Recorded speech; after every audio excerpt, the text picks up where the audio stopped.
Pulburon video. Bali, ito ang ugat kung bakit maraming tumatawag sa Pangulo ng Bangag. Ayan.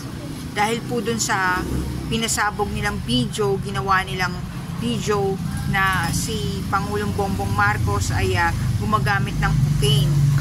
Pero pag pinag-aralan mo talaga yung video, pag zoom mo, parang makikita mo na hindi siya yun eh.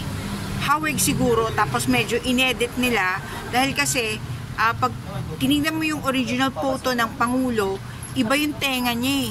Iba yung side view ng Pangulo eh. Dun sa lalaki nandun sa video. So, dahil sa ginawa nilang ito, marami ang naniwala, nasira ang puri ang Pangulo, at dahil sa pinaniwalaan nila, nagkaroon ng masamang imahe ang Pangulo. May isa pang video yung ginawa eh. Yung inedit nila na nagsasalita ang Pangulong Bongbong Marcos, tapos sinasabi niya na turuan na ng mga parents yung mga bata na mag-masturbate. Pero hindi po yun talaga si Pangulong Bongbong Marcos. Hindi niya po sinabi yun. Edited lang po yung video na yun. So, yan po. Kasi nasa age of deception na tayo. Marami na po talagang deception ngayon dahil napepeki na nga po talaga ang mga video at mga photo sa AI po. Kaya po kayong pakilusin sa AI. So kayo, yung mga aware na dito, no, wag po kayong basta-basta maniniwala sa fake news. Lalo-lalo na rin doon po sa mga moving na photos. Dahil AI lang yun. Mantakin mo mapapagsayaw ka ng kung ano-ano. Hindi naman ikaw bigla nagsasayaw ka na mag-a-appear sa video. Ganun po ngayon, age of deception na po ngayon. Kaya maging mapanuri po tayo sa lahat ng mga paniniwalaan natin. Kaya lagi ko po sinasabi sa GC ng mga anak ng bagong katipunan na huwag basta-basta magpo-forward ng video at huwag basta-basta maniniwala sa mga vlogger po, lalo-lalo na po nasa ibang bansa. Bakit? Kumikita lang sila eh sa views. At dahil tinatangkilik mo yung mga ginagawa nilang video, nasa ibang bansa sila, may tendencies naman loko at saka wala sila talagang pakialam sa nangyayari dito. Like yung babaeng vlogger na sinasabi ko sa inyo madalas sa MapK. Ayan, sinasabi ko sa inyo, iba yung situation nila dun sa bansa nila sa situation natin dito eh. No? Kaya yung mga sinasabi niyang advance, hindi naman talaga na nangyayari dito sa bansa natin kasi nga iba yung situation natin. So, lagi kayo napepeke. Lagi kasi kayo naniniwala eh. Kaya nung ito, ginawa pa na peki rin. Nagpalabas ng video na bumaba ng helicopter si Duterte. Diba yung mga tao sa probinsya, paniwalang paniwala, 28, nandito na si Duterte. Na si Duterte talaga yun na nandito na. Parang ang dadali nilang lokohin. No, hindi po kasi basta-basta pwedeng mangyari yung interim na sinasabi nyo. Dahil nga may mga ano yan, may mga grounds yan. Hindi po basta-basta pwedeng pumayag ang ICC na palayain agad si Duterte at nandito agad sa Pilipinas. Hindi po.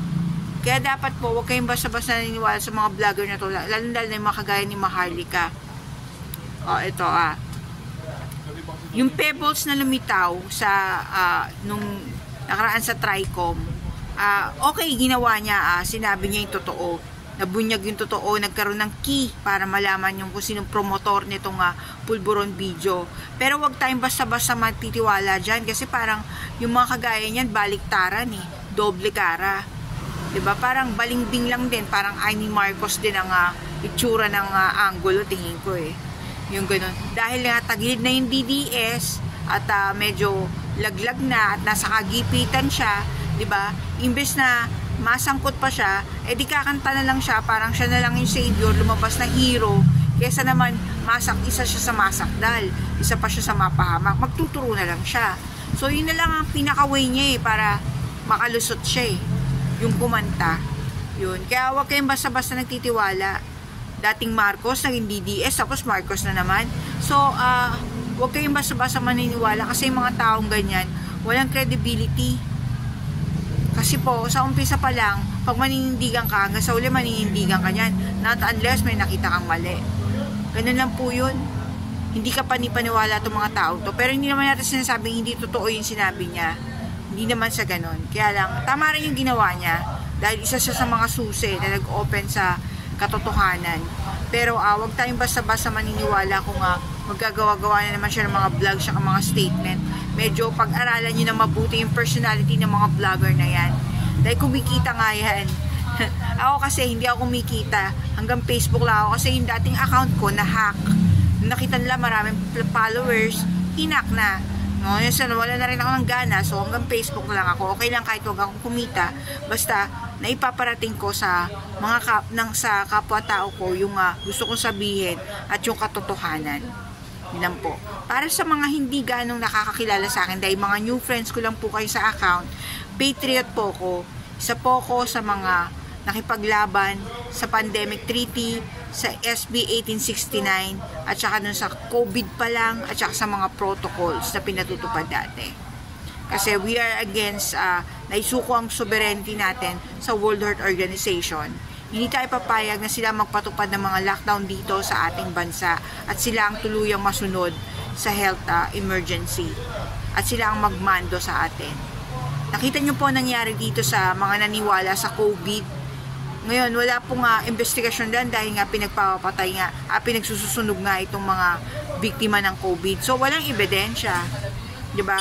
Tapos, naisahan pa kayo, no, yung family issue. Ang nakinabang dyan, yung tatay digong na yan. Diba? Kasama si Michael Yang. Mataas ng presyo sa mga, nila, sa mga face mask, face shield. Diba? Sila nakinabang dyan, kaya pinaniwala nila yung mga tao na totoo yan. At kumagat naman yung mga tao hanggang bakunahan. At nagkaroon ng excess debt issue na pinaimbestigahan nga rin sa Kongreso ni Dan Fernandez. Yan po yan.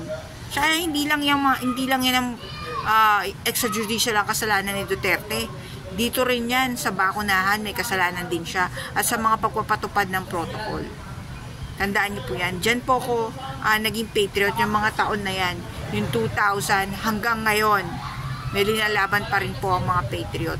Yung mga tunay na patriot, kaya lang nga ngayon, nagkaroon ng mga separation kasi may mga naging panatiko kay Duterte.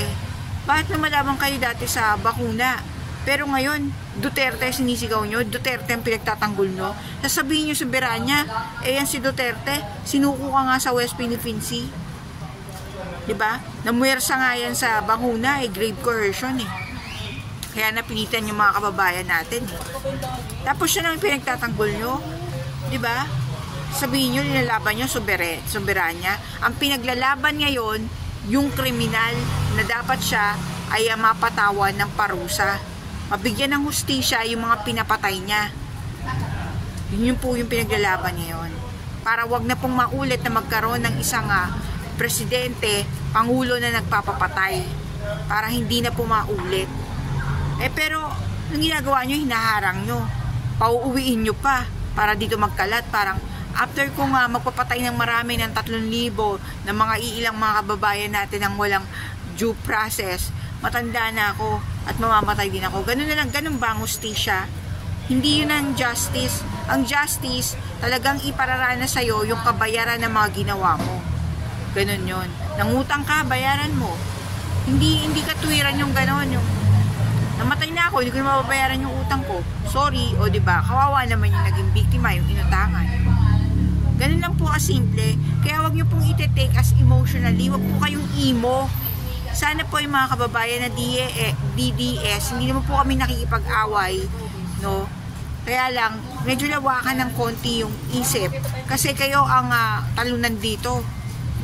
Yung mga pinagtatanggol nyo, wala naman pakialam sa inyo ang pakialam ng nila, napapakinabangan kayo dahil binuboost nyo na magkaroon pa sila ng fighting spirit, may pagkuhanan pa sila ng lakas ng loob, na maipakita nila na may impluensya sila. Yun ang pakinabang nila sa inyo. Pero kaya wala kayong pakinabang sa kanila, sa mga ilang tao na yan. Unang-una, i-freeze ang account niyan, yung mga yan. Alam nyo naman yan At may mga kaso sila, paano kayo matutulungan? Sa tingin nyo ba, pag tumakbo siya uli sa Davao, mananalo siya? Nograles na naghahari doon, Nograles na. Tapos na ang termino ng mga Duterte. Yan po yun. Yan yung example na ibibigay natin sa bansang Pilipinas na wag nang maulit tong extrajudicial killings na to, na wag nang magkaroon ng isang pangulo na 3 pa ang sungay na masigit pa sa kanya o kagaya niya. Hindi na mauulit kahit kailan. Sana po buksan natin ang isip natin mga kababayang DDS suportahan natin yung Republika ng Pilipinas kung gusto po nating umahon. Dahil isang tao lang po yan presidente. Hindi naman po pwedeng saluhin niya lahat. Makipag-cooperate din tayo, wag natin siyang bigyan ng burden. Kumilos din tayo, and for sure, yung mga umuusig sa administrasyon, yan yung mga nakahiga lang sa sopa, nagse-cellphone lang, tapos maninisi lang. No? Kagaya ngayon, bumaba na po yung kilo ng bigas ngayon. So, parang it's a very good start. Kasi maaga pa yung termino ni Bongbong para i-judge yung wala siyang magagawa Huwag yung i-judge yung Pangulo na parang katulad ng ama niya kasi magkaiba ang identity niyan Tsaka dapat magbubuo na tayo. Ibaon na natin sa limot yung bitterness ng EDSA 1. Wala na yun 'Di ba?